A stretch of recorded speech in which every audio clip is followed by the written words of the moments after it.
What is up, Sparks? Welcome back to Sparkplug TV, where today I have the 7th generation 2024 Ford Mustang GT Premium Convertible on the channel. And I'm currently at beautiful Holden Beach, North Carolina, where I'm not only vacationing, but I'm having some summer fun. Let's get into it. Welcome back to the channel.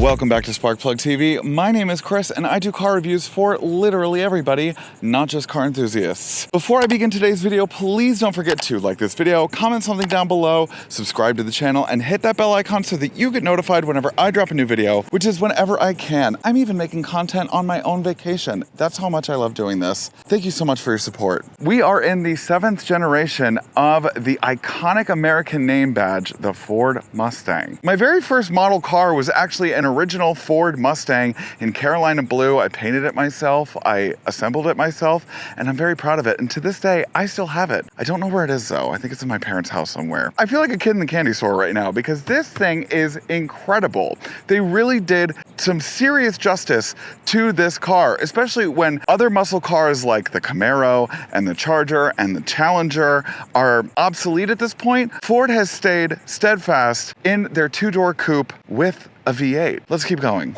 I'm so sorry I didn't have the top down in the last shot, but it's really hot today and I've been riding around in this all week with the top down, as you can imagine. Anyways, the 7th generation ironically comes in 7 different trim levels, starting around $33,000 for the EcoBoost, and this is the GT Premium Convertible coming in around $52,000, $53,000. But this one does come with a bunch of different packages. It does not make it $53,000. This one has the Bronze Appearance package, which comes with the bronze appearance wheels as well as the pony on the front grille. And then this one also does come with the 19-inch wheels with the staggered Brembo brakes, which are really quintessential. That's another package. Another package after that is going to be the MagneRide active dampening suspension system that's really useful in tight corners, and the variable valve exhaust system that is either really extremely loud or you can turn it all the way off. Thank God. Let's take a moment of silence for the Chargers, Challengers, and Camaros that are no longer with us.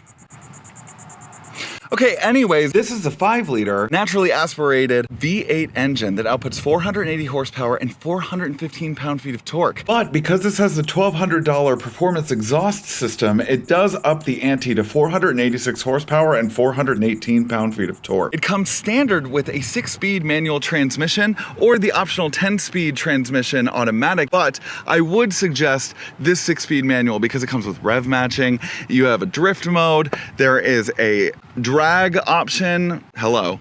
The first and foremost thing that I will say is that I really didn't have any expectations for what the interior of this is going to be like. I have driven the previous generation, but only very quickly, like when I worked at Carvana, and I thought it was fine, you know, but I gotta say, this generation's interior is so nice. The base model EcoBoost comes with cloth seats, but these are the leather seats and they're two-tone. It's a really gorgeous color combination. It comes with a pretty sizable infotainment system and an equally sizable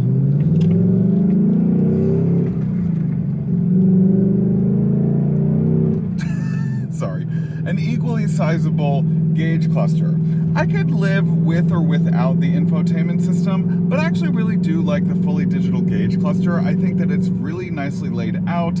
It's typical Ford at this point. I do kind of wish that the HVAC controls were like the last generation and are tactile buttons instead of this Sync 4 technology kind of like infotainment style system. I just kind of wish it was more tactile, right? But this Sync 4 is par for all of Ford's products at this point. And so it makes sense that they're going to do that, right? Now, the different drive modes are located in the steering wheel. Now, the one good thing I will say is that even though the majority of the controls, and there's a lot of controls, but the majority of the controls are housed in the infotainment system, but the drive mode is located in the steering wheel, and they used Epic's graphic technology in order to kind of showcase this really cool graphic that shows, you know, the Mustang in its different forms, and it's a really cool feature. The My Mustang mode, you can change the color of all of your gauge cluster, all of that stuff. You can change the variable valve system to like turn it off to absolutely quiet.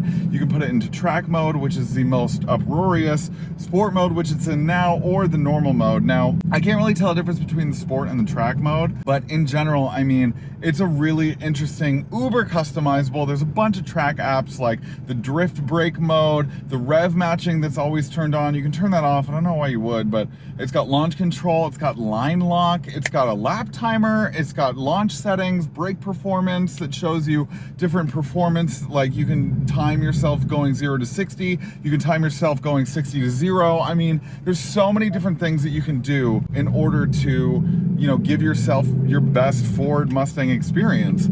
So the infotainment system itself is actually pretty straightforward. I mean, there are a lot of things, and I'm not gonna lie, I was very overwhelmed when I first got in here, but for the most part, it's pretty straightforward. I mean, you've got your audio input, you've got you know, the different features. If you click this button, it goes into the My Mustang, the driver assistance features. But, you know, it's quintessentially a Mustang simultaneously in the now. Do you know what I'm saying? Like, it is very much still a Mustang, but it stays in the modern era. It's a really well-designed interior.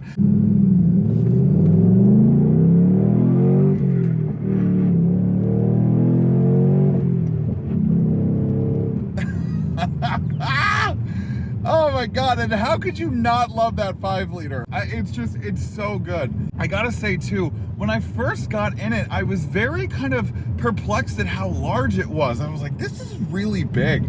But actually, in driving it recently, it feels light when you're driving it. Like it's a very nicely proportioned car, and with the active dampening system, it does really impressively around corners. Speaking to the exterior's design, I actually am a big fan of the exterior's design. At first, it took me some time getting used to the back end's design because it's a little harsh. Like, they really cut into the back line of it with like this harsh line that kind of folds the back end into like this half crescent moon, kind of like half bracketed kind of look. And that has taken me some time getting used to that. But I think bottom line, like, I am used to it now, and I actually like it a little bit more.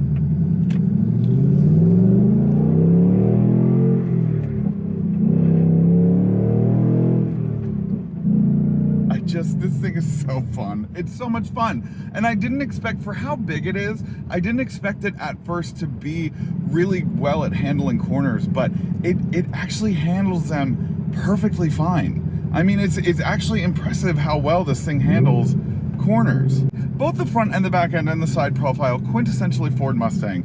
I mean, there's no ifs, ands, or buts about it. It's all quintessentially Ford Mustang. But I think that the most attractive and maybe even the most aggressive part about the Mustang's design is the front end, especially with the way that the front grille is laid out. I would buy this thing just for the exhaust sound alone. You know what I mean? Like, it just sounds so good.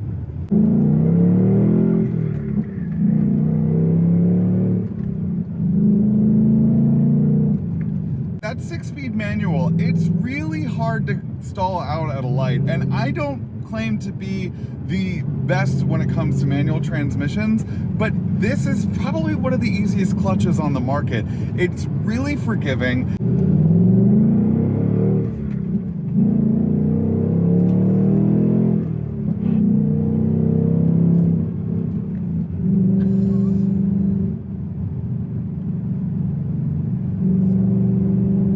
Again, you barely feel the corners in this thing. I mean, it's so impressive. All right, thank you guys so much for watching today's video. Please don't forget to like, comment, subscribe, and hit that bell icon so that you get notified whenever I drop a new video, which is whenever I can, typically Fridays at 4:30 p.m. Thank you so much.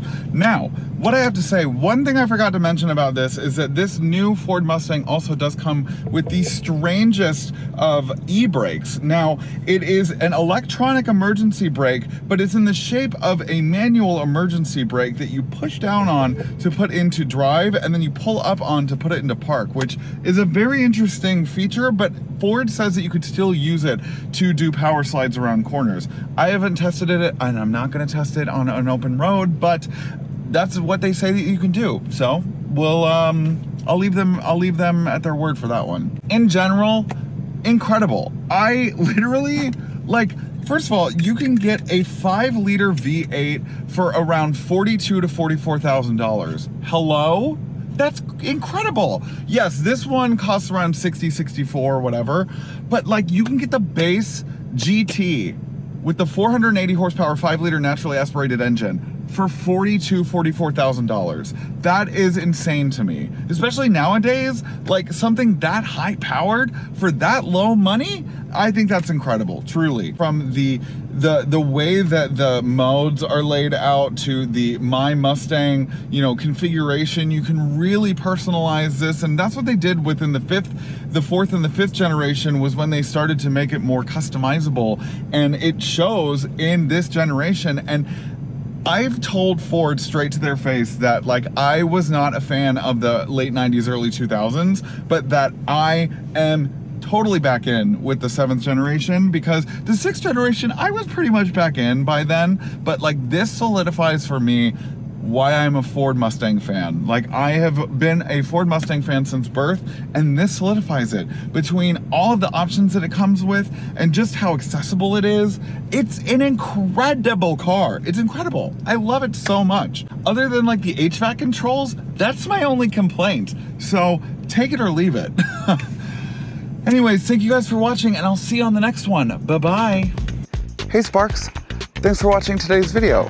Do you want more Sparkplug TV content? Then you can choose one of these 3 options. Right over here. The middle button is to subscribe to my channel, so please do that. Right over here. These 3. I can't see them in real life, but they're right here.